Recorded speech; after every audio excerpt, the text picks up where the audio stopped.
This is the book of Psalms, chapter 10, verse 3 in the NLT. For they brag about their evil desires, they praise the greedy and curse the Lord. And these devils are openly bragging about their evil desires every day, and we see it more and more as we get closer and closer to the end of this man's rulership, Esau, Edom, the so-called white man. First and foremost, before I get started, I want to thank Yahawah, Bahasham, Yahawashi for putting the spirit on me to do this lesson. And I want to give all praises, honor, and glory to Yahawah, Bahasham, Yahawashi, Bahasham Rakakadash. I want to give double honor to the apostles and elders of GMS who teach and rule well, who taught me this truth. Salutation, you brothers and sisters that are out there listening and learning, fighting this good fight of faith. And salutation, my fellow brethren that are pushing this word in all truth and sincerity. To you all, I want to say shalom. And over pray that this lesson be edifying to the elect. So this is from this article from the People's Voice that inspired this lesson. It's published today, September 20th, 2024, the hopeful year of Jacob's trouble, as coined by the beloved Apostle Tahar. And it reads, Bill Gates' new Netflix show Bill Gates' new Netflix show openly details Depop plan for billions of humans. Salaki about that. So this is so it says Bill Gates' new Netflix show openly details Depop plan for billions of people. So it says Bill Gates' new Netflix show is set to openly detail the globalist elite's plan to depop the earth of billions of people within the next few years. The docuseries launched on September 18th and promotes the claim that, quote, we have to give the hydrocarbons almost entirely in order to save the planet from so-called global boiling. It's all bullshit. It says even though he jaunts around the world in his own climate polluting private jet, as do Netflix executives, Gates feels as though humanity needs to be muzzled and confined as people's carbon footprint is tracked, monitored, and controlled at all times. And as the scriptures say, 2 Corinthians 2:11, lest Satan should get an advantage of us, for we are not ignorant of his devices. We already know what this devil's up to, man. We know what they're using this so-called global warming or boiling bullshit in order to use that as an excuse to lock down the people and to have 15-minute cities and track and trace everybody and have people eat less meat, eat bugs and all this fucking stupid wicked shit, so that these devils can do God knows what around the rest of the planet while everybody's in these little smart cities confined to their little cubicles or whatever these devils plan on doing, man. It's ridiculous. But that's why Yahawah Bahasham Yahawashi are going to destroy these damn devils. It says, if such ideas sound dangerous and loony to you, it is not because they actually are, according to Gates. The problem is misinformation that Gates hopes to quell by unleashing AI robots to police the internet for wrong speak. Right, so famine of the word. They constantly, as of late, been talking about, doing away with the First Amendment. So all these different things to get people to stop speaking out against their agenda, because, there are people that are, becoming more aware of their bullshit, just to be frank, It says the 5-episode docuseries will address a variety of anti-human topics that excite Gates. There is a subject matter about infectious diseases, appearances from Lady Gaga and Bono, I don't know, whatever, and lots of climate alarmism to keep viewers scared and ready to sacrifice all their freedoms. Gates says his family's carbon footprint is no big deal. Of course he does. The human herd has been growing increasingly agitated at the nerve of Gates and others like him who are trying to depopulate the planet with their mass suicide plans for total control. Gates has this covered too. I buy the gold standard of funding Climeworks to do direct air capture that far exceeds my family's carbon footprint, and I spend billions of dollars on climate innovation. He responds pridefully. Right, let's see, let's get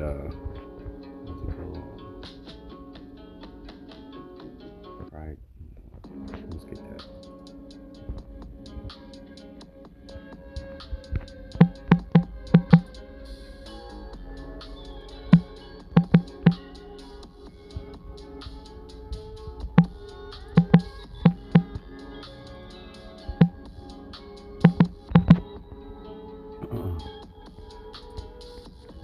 You see how the Lord feels about this arrogant asshole, and the rest of their prideful nation, Esau, Edom, the so-called white man. Proverbs 16 and 18. Pride goeth before destruction, and a haughty spirit before a fall. So it's not much longer that these devils have, man. And that's why Revelation 12 and 12. Therefore rejoice, ye heavens, and ye that dwell in them. Woe to the inhabitants of the earth and of the sea, for the devil, the deceiver, right? In this particular lesson, we're talking about this damn devil, Billy Gates of hell. For the devil has come down unto you having great wrath, because he knoweth that he have but a short time. So they're working towards achieving their wicked ass agenda, but the Lord is going to continue to throw monkey wrenches in their plans, because they're, anytime you try to rush anything, you're bound to make mistakes, man. So they're trying to rush towards their 2030 agenda, and we're already almost at the end of 2024. So they're going to start pushing forward, towards trying to implement their N to the W to the O, man. And they're only going to get so far before the Lord completely destroys him, as the scriptures say, when he's about to fill his belly. Then the Lord shall cast him out. Let me just get it. What's that? Job 5. 5 or 20 and 5.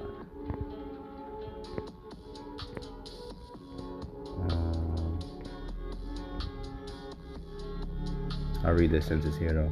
Job 5, 20 and 4. Knowest thou not this of old, since man was placed upon the earth, that the triumphing of the wicked is short, and the joy of the hypocrite but for a moment? Right? So these devils are almost out of here, man. Let's get that, I think it's 5 and 20.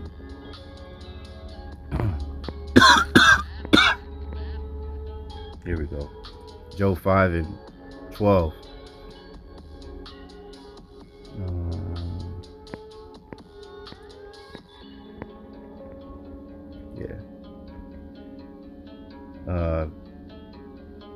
That's not the one I was thinking about. This is a good one too, though. Job 5 and 12. He disappointeth the devices of the crafty, so that their hands cannot perform their enterprise. He taketh the wise in their own craftiness, and the counsel of the froward is carried headlong. So right? When these devils think that they got everything figured out, the Lord is going to cast them down, man. All praise to Yahawashi for that. Let me read a little bit. Let me see, it's kind of long. Yeah, I mean, this is, I don't want to make this lesson too long. But yeah, it just goes into this,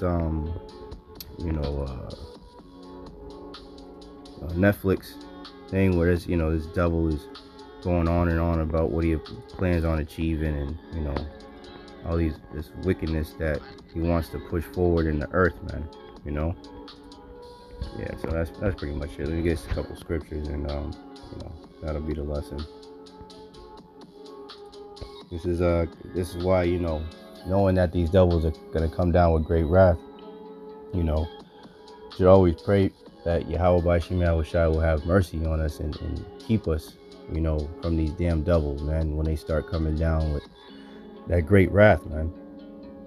This is matter of fact, let's get this first, because this is what these devils are coming with, man. So it says 2 Ezra 14, and I'll start at 14. Let go from the mortal thoughts, cast away the burdens of man, put off now the weak nature, right? Because the times that we're coming into, we're going to fully have to have trust and faith, in Yahawah Bahasham Yahawashi, that they will guide us and keep us in these troubling times, man. And set aside the thoughts that are most heavy onto thee, and haste thee to flee from these times, man. Right? So, we're hastening the day of the coming of the Lord, man. We're hastening the day of this man's downfall, man.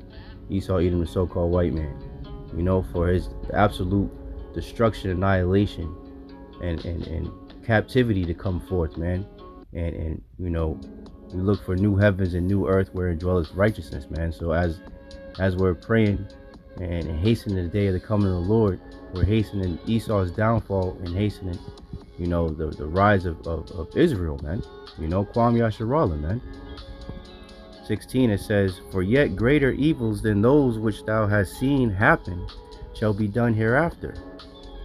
For look how much the world shall be weaker through age, so much the more shall evils increase upon them that dwell therein, man. So there's nothing, evils are coming to this world, man. And these devils are facilitating these, they're pushing for it. But this is why we should always pray for mercy from Yahawah Bahasham Yahawashi, that they keep us from these evil men. Ecclesiasticus, otherwise known as Sirach 9 and 13, keep thee far from the man that have power to kill, right? The earth was given into the hands of the wicked, right? As it says in when the blessed went out to Esau, he said he was given a great sword. When it talks about in Revelation, the 6th chapter, the 4th verse, it talks about that red horse and a great sword was given unto it. That's talking about Esau, man. It says, keep thee far from the man that have power to kill, so shalt thou not doubt the fear of death. And if thou come unto him, make no fault, lest he take away thy life presently. Remember that thou goest in the midst of snares, and that thou walkest upon the battlements of the city, man. So this devil was laying all types of traps, snares, gins, and they're already itching to take out Jake, man. So this is why you ask the Lord to keep us, from these devils, man. Let's get Jeremiah. This is the times that we're coming into. Jeremiah 30 and 6. Ask ye now, and see whether a man doth travail with child. Wherefore do I see every man with his hands on his loins, as a woman in travail, and all faces are turned into paleness. Right? So utter terror are going to be on these streets, man. Alas, for that day is great, so that none is like it. It is even the time of Jacob's trouble, but he, meaning the elect of the nation of Israel, shall be saved out of it, man. And we hoping and praying that we're a part of that number, man. Psalms 69 and 22. We ask the Lord to let their table become a snare before them, and that which should have been for their welfare, let it become a trap, man. So we're asking the Lord, Yahawah Bahasham Yahawashi, to destroy these damn devils by their own devices, man. He that diggeth the pit, the same shall fall therein, as the scriptures say. So I'll finish off on these ones. It says Psalms 141 and 8 through 10. 8 reads, I look to you, in the NLT, I look to you for help, O sovereign Lord Yahawah Bahasham Yahawashi. You are my refuge. Don't let them kill me. Keep me from the traps they have set for me, from the snares of those who do wrong. Let the wicked fall in their own nets, but let me escape, man. So, these devils are coming with it. And they're not going to stop until Yahawah Bahasham Yahawashi stops them. So I hope and pray this lesson was edifying to your elect. In closing, I want to thank Yahawah Bahasham Yahawashi once again for putting the spirit on me to do this lesson. I want to give all praises, honor, and glory to Yahawah Bahasham Yahawashi, Bahasham Rakakadash. I want to give double honor to the apostle and elders of GMS who teach and rule well, who taught me his truth. Salutation, brothers and sisters that are out there listening and learning, fighting this good fight of faith. Salutation, my fellow brethren that are pushing his word in all truth and sincerity. To you all, I want to say shalom, abab abal, and kwam yasharallah. Shalom.